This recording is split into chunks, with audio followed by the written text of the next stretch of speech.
On today's podcast, we're delighted to talk to Dr Pedram Shojai, who is well known as the Urban Monk.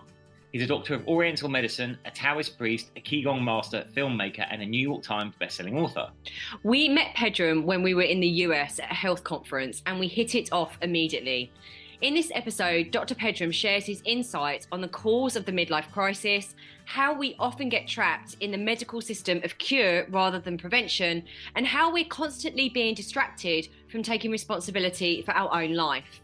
There's so much in this podcast that will get you thinking, perhaps in new and different ways, and we hope you enjoy the conversation as much as we enjoyed recording it.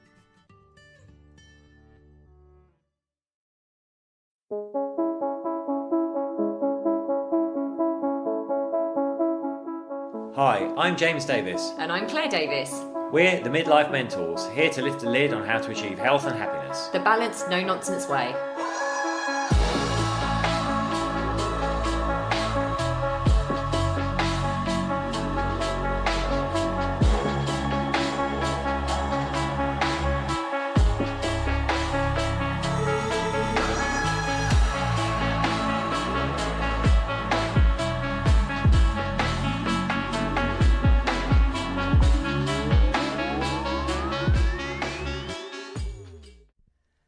Hello and welcome to another episode of the Midlife Mentors with me, James. And me, Claire. We're doing a run of interviews. It's really amazing, fun. but it's fantastic. It's great. I'm loving it. We're learning so much, getting so many insights, feeling really inspired. And you're going to be loving it, listeners, because it's not just James and I. So although we did get some really amazing figures in for our podcast, we're now listened to in 56 countries. We are. And what other stuff did you find out on Spotify when they sent you? Spotify sends you like your roundup of the year, and we found that our most shared episode was about the andropause, but our most popular episode was our navigating midlife crisis or transition. So if you haven't listened to that, that was super popular, and apparently you're sharing it on WhatsApp. It gives you a lot of detail. So it's sincerely, thank you so much. We've been doing this for 3.5 years now, and sincerely, your messages mean a lot to us, and the fact that you're sharing it, liking it, and giving us lovely reviews now. I think we've got over 80 5-star reviews now, which is just amazing. So thank you, everyone. But without further ado, that's enough about us. Let's introduce our guest. So we have Dr. Shojai, known as the Urban Monk. So you're a doctor of Oriental medicine, a taoist priest, a qigong master, filmmaker, New York Times best-selling author, and I'm sure lots of other things as well that we're going to discover. Welcome, Pedram. It is great to see you guys. Good to be here. Oh, great to see you. Of course, we are seeing each other again because we met up in Arizona, didn't we? We were gym buddies almost. We did. We were at a health conference, and I was sitting there wondering why the hell no one was in the gym other than us three. Yeah, every morning. Conversation. Yeah, the only ones in there from the hundreds of people. We were the hardcore ones in there at about 6:30, just like high-fiving each other, going, "Yeah, of course, we would be doing this. It's a health conference. We're healthy people." That's it. I mean, and honestly, it's about habits, right? So if your habits don't have you doing that stuff in the mornings, when the hell are you going to do it, right? Like it's a part of my operating system, rain or shine. And, we had a couple banquet nights where you had a couple drinks and went to bed at like 1. Yeah. You still get up and go, right? That's the deal. Yeah. Well, that's the deal. Like when we were traveling around the US, there were only a few days where we actually did book hotels only if they had gyms. Yeah. So, but there were a few days where we didn't, and we got a little bit funny about it, didn't we? We did. But we managed to work out pretty much all the time. Traveling around, we were working out all the time. But Pedram, it's really, really amazing to have you here. Like we really connected. James didn't actually, because there were lots of different workshops, and we decided to split it when we were at the conference. But I came to your workshop, and you actually mentioned later on that night that I was just, I was really, really enthused by what you were talking about. I love your style. I love, I was just reading through your website as well earlier on today, and I just love everything that you stand for. And it's a real no bullshit approach. And you're not trying to be a guru. You're trying to give people the tools so that they can get out of their own way, essentially. And I love that about you. Thank you. So, Thank you. Yeah, really, there's a lot of bullshit. right? Yes. And a guy like me, can park up in a corner and play doctor and mind my own business and live my own life. But there was so much bullshit and so many people trying to sell miracle pills and be a guru and all this stuff that I had to come out and be like, come on, that's not what we're doing here, right? And someone's got to hold the line. And so here's this guy. Yeah. And, when I was in the workshop and you were talking about, it just really made me laugh about how we multi-layer everything and overcomplicate everything. And how actually because actually at that point in time, I think 2023 has been an interesting year where we have definitely overcomplicated our approach and our business. So just to have someone that's done so much like you have, just say, look, there is so much bullshit out there. There's so many people trying to sell you this in kind of business and how you operate your business, that actually we need to pull it back to the bare bones and simplify our life for a much happier life. Amen. There's an entire industry that is built around selling shovels at the gold rush, and really has nothing to do with your productivity, has nothing to do with serving the planet, but is just kind of like eating off that middle tier layer and making folks like you more tired and less profitable. And I've been vamped by them over the last 20 years myself. And, you fall for it because, oh, you're smarter at this than I am.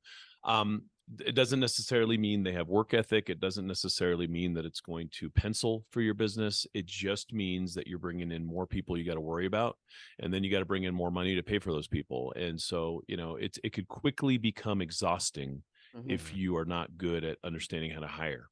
Yeah, absolutely. So why don't we dive into you telling us a little bit about your journey into becoming a Taoist monk and then a doctor of Oriental medicine? Just tell us a little bit about your journey because it's fascinating. Yeah. Long story short, Iranian immigrant, the revolution made us all have to leave, right? Because we weren't down for that. And then, showed up in America. And, what do immigrants do? You're a doctor, lawyer, engineer. That's what you do to, get ahead. And so I was on path to being a doctor, pre-med, UCLA, top of my class in high school and all that, good boy shit. And then, started meeting the doctors and interning in the hospital. I was like, man, this guy is miserable. Wow, this guy's a jerk. And really just got face to face with the American healthcare system and viscerally reacted and was like, this isn't health, this is sick care, this is yuck. And so really had a crisis of conscience, right? It's like, I don't want to do this. I'm looking down the barrel of living this guy's life. He's just putting people on morphine, right? And granted, there's plenty of really well-intentioned great people in the healthcare system. I'm not here to shit on that. But he was my angel and pointed me in a different direction, which frankly at that point was just away. Right. And, I not growing up under a spiritual inclination or faith or any of that, because, religion, broke my family and broke my country and all that. We didn't grow up religious. I was like, look, God, if you're out there, I could sure use a clue. And something that's not supposed to happen happened, which is a book fell out of a bookshelf in a library I was walking through. And I thought someone was fucking with me. I was like, someone pushed the book through. They heard me think it. Right. It's just that doesn't happen. And so, but it did. And so I picked up a book. It was about Taoism. And I'm like, what the hell is this? Right. Grew up watching Star Wars. So I understood the Jedi stuff. Read it cover to cover that night. And it was about this Taoist energy master leading his disciples across a river by connecting energy centers. And I was like, come on. Right. But, I figured if I asked God for a clue and a book dropped, I should probably shut up and listen. So I found a Taoist Kung Fu school in Los Angeles, in the phone book, right? This is how old I am. And so, I dragged a buddy down there because I was like, this is too weird. And as I'm standing in the antechamber watching all these guys throw kicks and do all this stuff in this Kung Fu school, the teacher stops what he's doing, crosses the entire school, walks through the antechamber right by my buddy Jason, straight to me and says, I've been expecting you. And at this point, I'm like, look, this couldn't get any weirder. I'm like, oh, okay. Yeah, what am I doing here? Yeah, it was one of those, right? Where I'm just like, good, come on. Right. And so then I just became a disciple of a Kung Fu lineage and started studying Kung Fu, Tai Chi, Qigong, shit I couldn't even pronounce a day before, you know? And I'm doing all this stuff and like just coming to life. There's just energy coursing through my hands. And I'm just like, whoa, I don't need to believe in this. I experience this. Right. And that's a big thing. I don't ask anyone to believe in anything. I think that that is crap.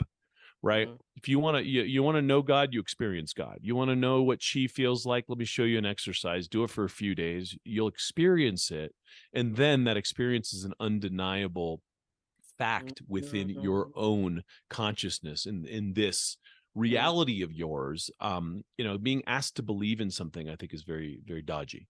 And so it Yeah. took me down this path, and then I ended up becoming a doctor of Oriental medicine to, you know, in half jokingly to please my parents, and also just because it was, you know, set matched with all the stuff that I was learning, right? And became a Taoist, became a minister, and then became an abbot of this Taoist lineage, and then kept going. But then, you know, inside the healthcare system was like, wow, this is, I'm back in the belly of this beast, and the insurance won't pay until there's a diagnosable illness. So I am in a system where the incentives are completely misaligned. All my training and all my practice and everything I have learned how to do is to prevent illness, to build vitality, but I'm in a system that only monetizes on illness. So I'm not technically allowed to bill your insurance until something breaks. So come back when you've fucked it up, and then I will put a band-aid on it. And so I was like, this is insane. This isn't what I trained for. This is why I left.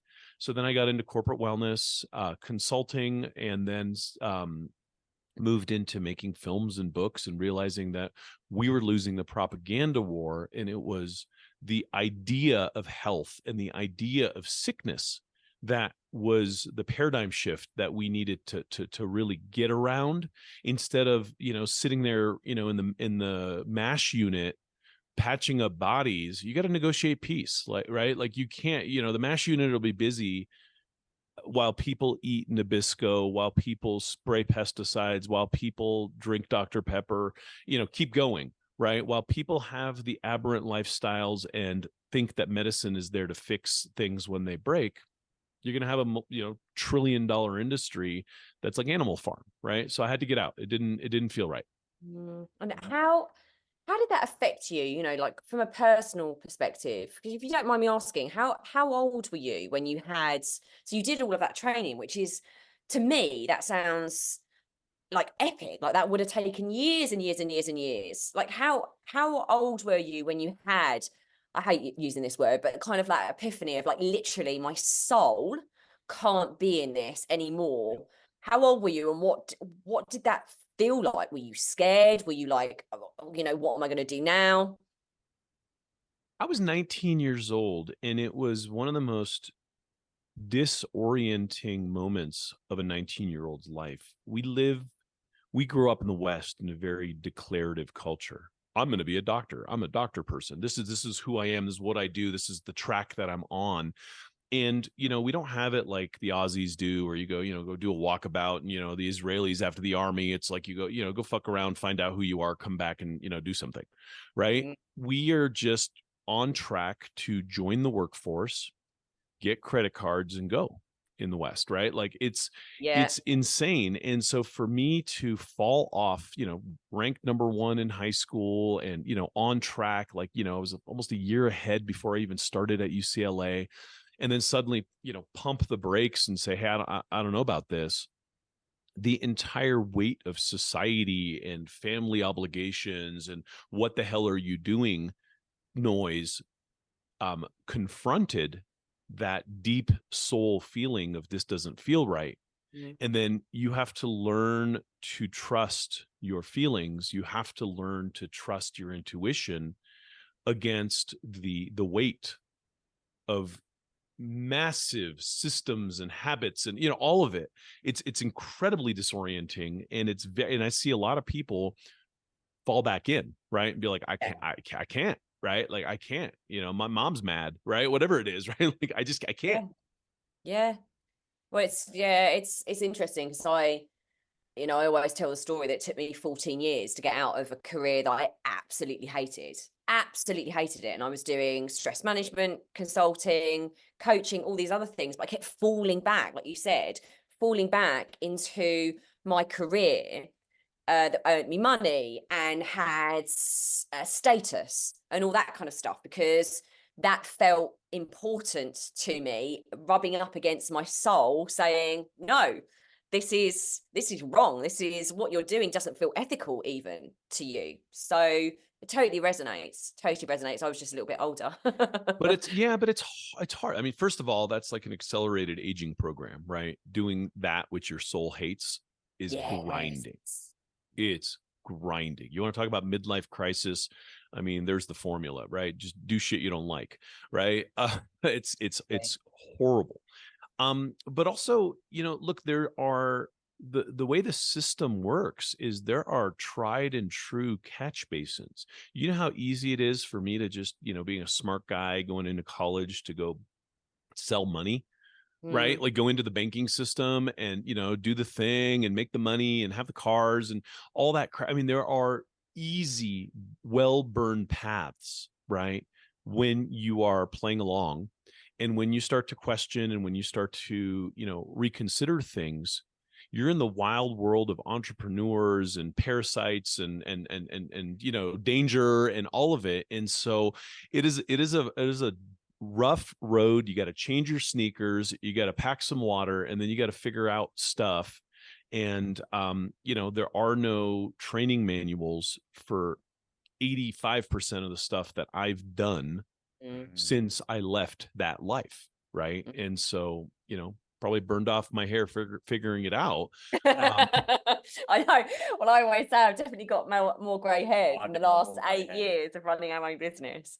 Yeah, I love that you had the courage to do it though, because I think we can't underestimate like societal and family expectations. I'm still asked my parents like, oh, when are you actually going to get a proper job? When are you going to do something normal? And I'm like, I think it's a bit late now, actually. Yeah. Something I want to talk to you about was like what's your views on like the sick care system in the Western world? So over here, where we're luckily we have the free health service, National Health Service, but I'd argue that maybe in the past 2 decades, it's actually started to make people quite victimized in the sense that it treats the problem after it's occurred. So there's a kind of sense of like, you know what, I don't need to look after myself because once it happens, I'll just get taken care of anyway for free. Of course, it's not really, it's free to the person, but it's not free to the country. So that's why we have like rising taxes and all the rest of it.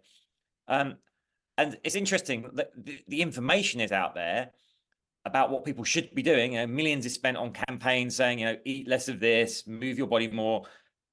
The gap between intention and action is huge. Like, how do we get people? How do we fix this broken system and get people to start taking responsibility for their own health, so they don't end up in the care system to start with? Yeah, that's the question of the hour, isn't it? Yeah. I can tell you that to me, the system is basically the equivalent of tequila and Advil, right? It's very simple. Just, do what you want, take some Advil in the morning, keep going. And then when your ulcers show up, there's a pill for that. And then when your, diabetes shows up, there's a pill for that.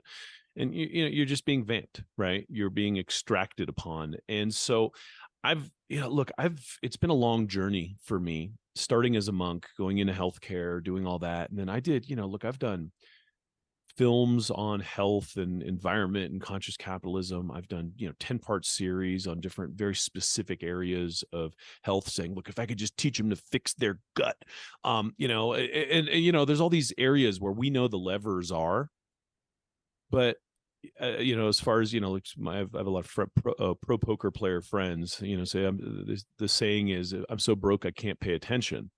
Right. I've come full circle back to the monk stuff after years of functional medicine and being the guy with a loudspeaker talking about all this stuff that you need to do to get your health together. I realized that we are losing to the attention economy. We are losing to the goldfish economy. We are losing to them being so distracted and unfocused that they couldn't stick to tying their shoelaces, let alone a diet or a lifestyle program or anything that's going to move the needle. And so I've folded back onto saying, shit, I got to wake these people up, right? The Buddhists call them hungry ghosts. And we are falling into this attention economy that just extracts our attention away from our goals, our priorities, our life, into whatever it is that we're told to focus on. And suddenly you're buying a new purse or a new car or going on some trip that promises, the bullshit. You come back just as tired. Yeah. Yeah.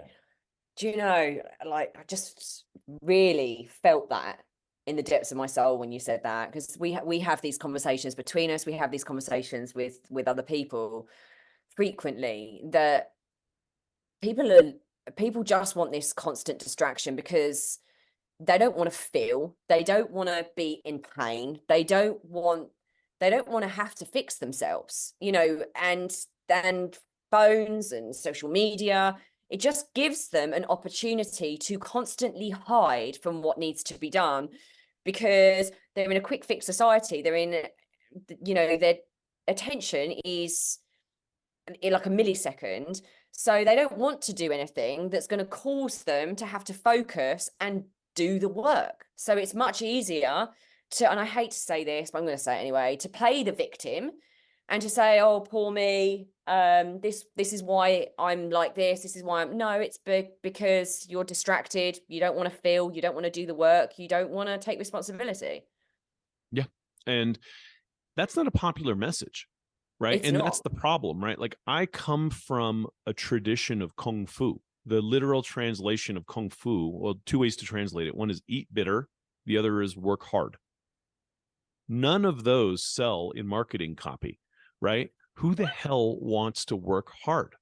But everyone I know who's a badass in life works hard at their lifestyle, works hard at their vitality, works hard at their mental health, and therefore has a kick-ass life. And then everyone wants what they have, but then are marketed to by these douchebags who promise a shortcut, which doesn't exist.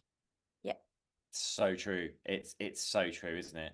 Yeah. And I feel like it's even accelerating. We live in this quick fix society, and social media now is only like accelerating it. And you've got the coaches who coach coaches to be coaches of coaches, and you're just like, wow, where does this end? Make your million in 6 months and get the body of your dreams by taking this pill. And no wonder everyone's lost. I love hungry ghosts.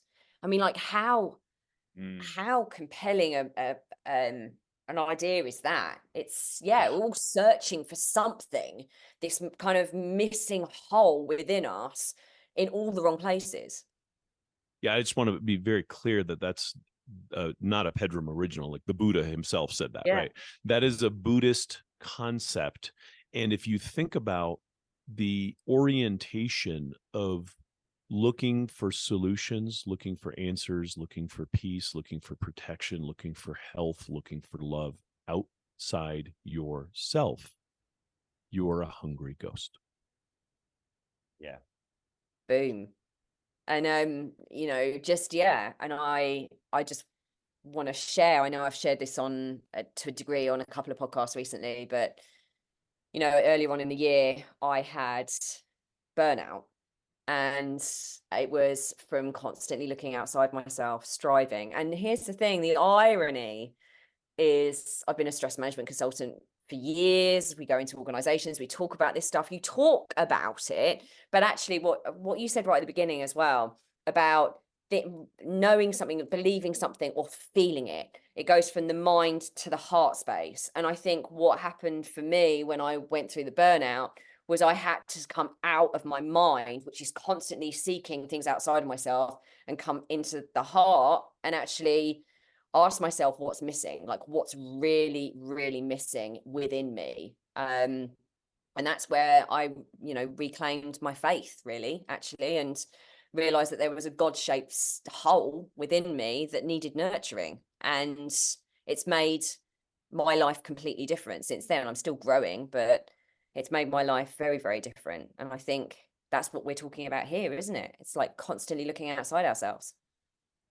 And that, what you're alluding to in the crazy momentum that drags you forward, thinking you can't stop, Yeah. or all the whole house of cards comes crashing down, right? And we have that in our career, we have that in just everything. Instead of allowing parts of yourself to die, right? It feels terrifying, but I think we live in a culture, I called it in one of my books, time compression syndrome. Too many items on your timeline, too little time creates stress. It's very simple, right? And we start to wobble, we start to resonate in a frequency pattern that just isn't in line with nature, and it isn't in line with what keeps us in rest and digest and healing and all these, wonderful places that bring us whole. And so the only person that can control the pace, the volume, the velocity of your emanation is you. You have to fold yourself back into your heart and find that God space. You have to stop time and say, look, guys, I'm not coming out for drinks. I'm supposed to go to the gym, right? Or I got kids at home. What the hell, right? And so that's the problem is, we feel like victims, but we're making these decisions. And these decisions have downstream consequences. And if you look at your life right now, it's the sum of the decisions you've made probably in the last, decade or so, but, you might have made some bad choices as a kid. But if you start making better decisions now, you won't see six-pack abs tomorrow morning. But 10 years from now, you will live the life of your dreams. But who the hell waits for the tomatoes to grow off the vine? They want the tomato now. And that's the problem. We're not in sync with nature. So we're too damn impatient with the results. And we stop doing the thing 3 days after we start doing the thing. And so we never see results. Yeah. Yeah. It's like, I can't remember the proverb now, but it's like the man who plants the seed knowing he'll never sit under the shade of the tree, but he's willing to do it anyway. Whereas no one is now. They're like, I want the tree. I want the tree in the shade, like right now. Yeah. You've done so much, Pedram, like books, films. You mentioned while we were talking earlier that you're just like organizing a summit at the moment. What's your kind of heart-centered mission at the moment? What are you working towards and on at the moment? Yeah, I mean, some would say I've done too much, right? I am constantly looking at, the integration of, the plants in my life garden. And, for a while I was gone 100 days a year, and I was like, oh, I should probably spend time with my kids, with my wife. And so, balance is something that you're always working towards. And, now I have a pretty good work-life balance. I think I've really found my stride, and, I'm doing a lot from home. Right. And, offline, we were talking about, I ski a lot, right? I've balanced my lifestyle in a way that's pretty effective.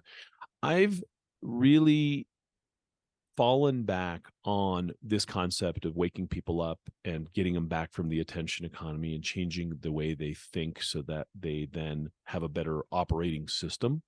Instead of saying, oh, what smoothie recipe is going to fix my life? It's like, it's not about any of that shit, right? Like, come on. Right. And so I've really kind of doubled down on fixing high level thinking, right, in the media that I do. And I'm just rounding out probably the last docu-series I'll do for a while, called Homesick Home, because it was so profound in digging up in the literature how much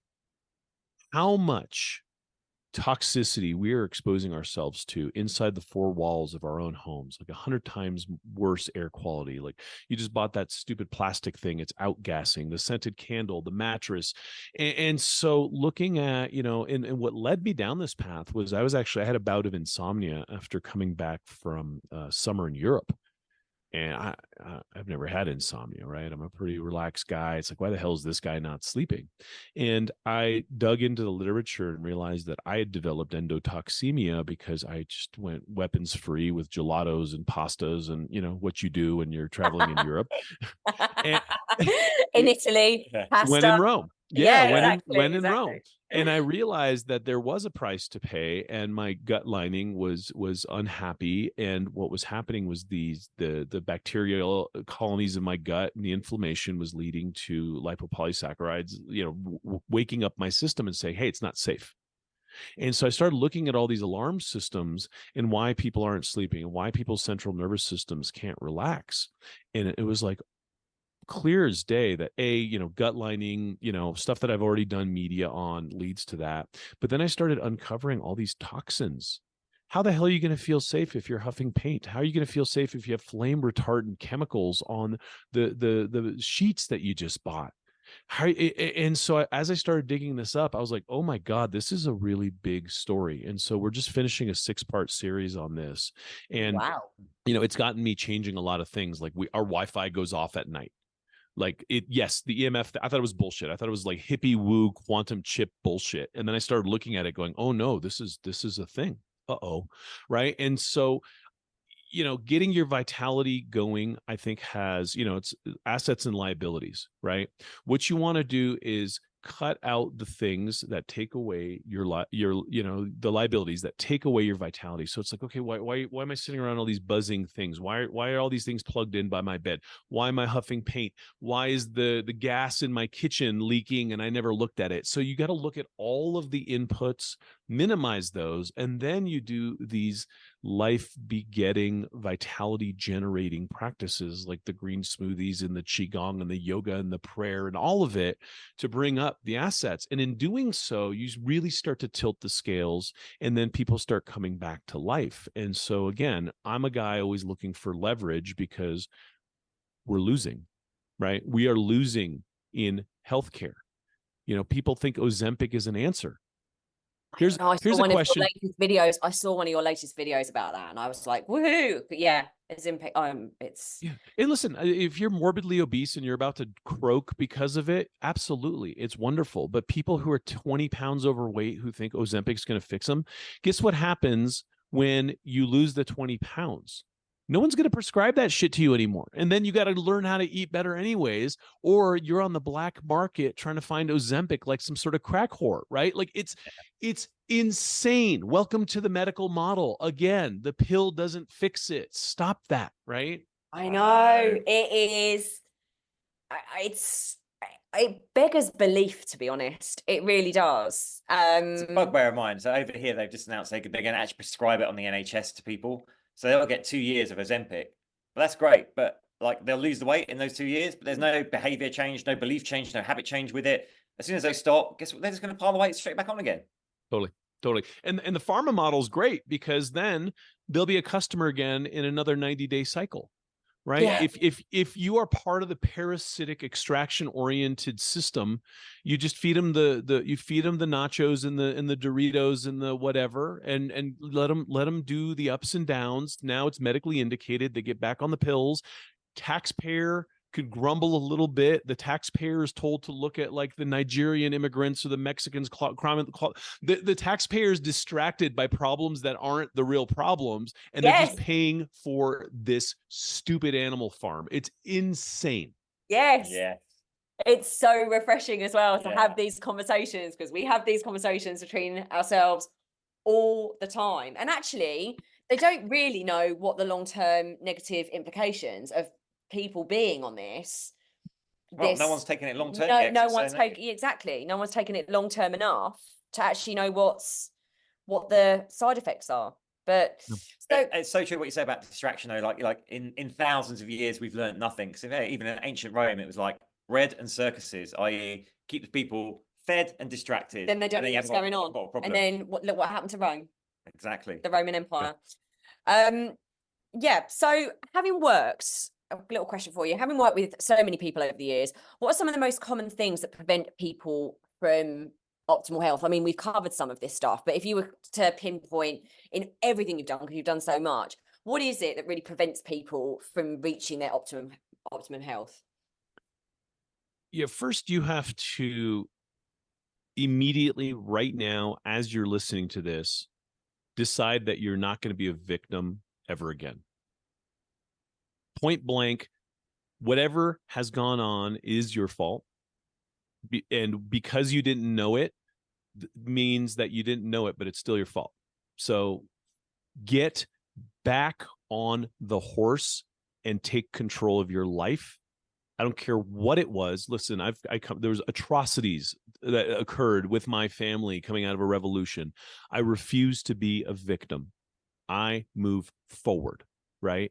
And every single one of us has ultimate accountability to ourselves and the outcomes. That's it. Not the doctor. The police isn't there to protect you. You protect yourself. The doctor's not there to heal you. You heal yourself. You could enlist folks to help, but you are ultimately accountable. Number one. Then from there, listen, none of this stuff is actually that complicated. Inflammation is the root of all disease. Inflammation starts in your gut. Stop eating shit that tears your gut lining. Stop eating shit that didn't come from Mother Nature. Stop eating the preservatives and the pesticides and the crap that poisons you. Stop poisoning yourself.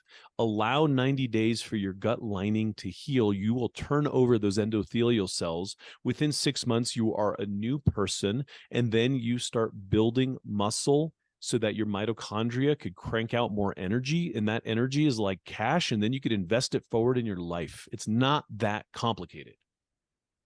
I love that. Boom.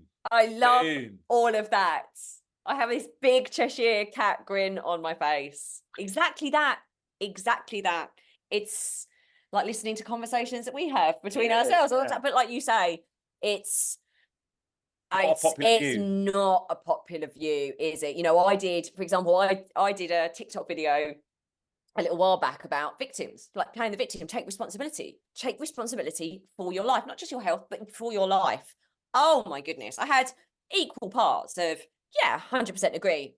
Everyone else, no, because of this, because of this, because of this, because of this, because of this, because of this, because of this. And you're like, yeah, we've all had this, and this, and this to varying degrees. Some people have had worse than you. They have still got off their backside, taking responsibility, stop playing a victim, and they're making something of their life. What you just talked about is really bad for business, because the entire marketing industry needs you to feel like there is a reason, and here's the solution that fixes that. The entire marketing industry is about finding those little wounds and interjecting and saying my product or my solution is here to fix that. Yeah. Just anyone who's, if you're not familiar, because I had to study all this shit when I got into media to be like, what are we doing and how do the good guys play in the attention economy? It's a lot of black hat manipulation. And so if you are really fighting for your victim identity, just know that there've been millions and millions and millions of marketing dollars put into supporting that thesis for you to continue to believe it, but it's bullshit. Wake up. You're a hungry ghost. Love that. On that. That's a good place. Note. It really is. It really is. Pedram, it's been so amazing. Fantastic. Thank you. Share this time with you. And I know how busy you are. And it's just such an honor to have connected with you in America, and then to be able to share, I don't know, like so many commonalities on value systems and the way that we view the world, actually. So I feel very, very blessed. Thank you for your time.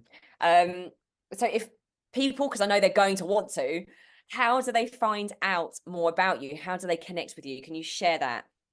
Sure. Happy to. Everything is at theurbanmonk.com. It'll kind of signpost to all the films in the series and all this stuff. And I just want to say, listen, I met you too, and I was like, what a delightful couple. What wonderful energy. What a wonderful thing. And you know what? That didn't happen by sleeping in. That happened because I chose to get up and go to the gym and do the things that are a little harder, that are better for me. And when I took that first step towards my own vitality, then I meet this lovely couple. And that's how goodness begets goodness, right? Start doing things that are good for you, and you will meet people along that journey that bring up the light and bring up the positivity. And we met through that very circumstance. So I just want to say, like, look, these are the auspices under which we met and this conversation happened, is we decided to get our asses up and do the right thing every morning. I love that. I love that. It's so true. And it's so amazing that like we felt that energy around you, and that's how we connected. And we were like, actually, we need to have him on the podcast. When I reached out to you, I was like, he needs to be on the podcast, because there was so much affinity in the energy. So thank you so much. Thank you so much for your Pedram. time. It really has been an honor. You guys are great. Thank you. Thank you.